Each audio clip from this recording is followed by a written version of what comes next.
देखिए, आज हम सीखेंगे भाग विधि द्वारा मासा निकालना।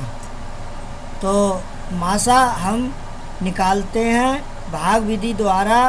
तो कभी 2 संख्या भी हो सकती हैं, कभी 3 भी हो सकती हैं, कभी 4 भी हो सकती हैं। यहाँ हम एग्जाम्पल ले रहे हैं।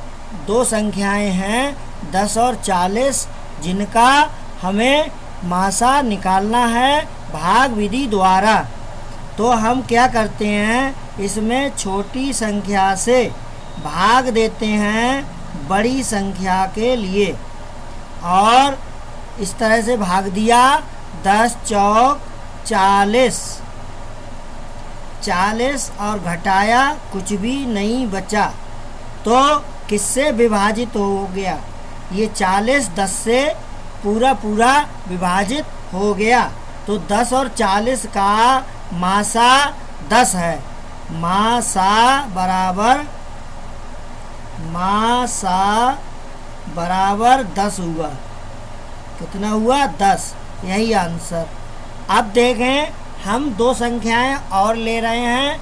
एक संख्या मान लो 20 है और एक है 25।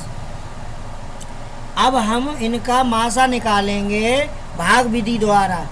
तो हम क्या करेंगे कि यहाँ हमने बड़ी संख्या को लिख लिया 25 को, और छोटी संख्या से हमने भाग दिया, अर्थात 20 छोटी है, इससे भाग दिया। अब 20 का पारा 25 में पढ़ेंगे, 20 का पारा 25 में पढ़ेंगे। तो 20 एकम 20। यहाँ घटाया तो बच गया हमारा 5। कितना बच गया? 5। और 2 में 2 गया, कुछ नहीं। अब ये जो 5 आया, ये हमारा भाजक बना देंगे। ये अब हम 5 से भाग देंगे, जो शेष बचा उससे भाग देंगे, यानी भाजक बन जाएगा ये। अब ये संख्या यहाँ पे क्या है? 20, ये वाली, वो यहाँ लिख लेंगे ये। और हमने 5 से इस संख्या को भाग दिया, तो 5 चौक 20। अब हमने घटाया, कुछ 0 में 0 गया, कुछ नहीं। 2 में 2 गया, कुछ नहीं, यानी शेष कुछ भी नहीं बचा।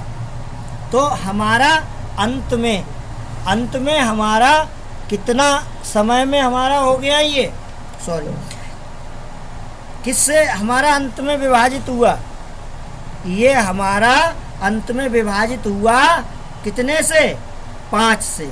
इसलिए मासा बराबर, जिससे अंत में विभाजित हुआ, वो हो गया हमारा मासा बराबर 5।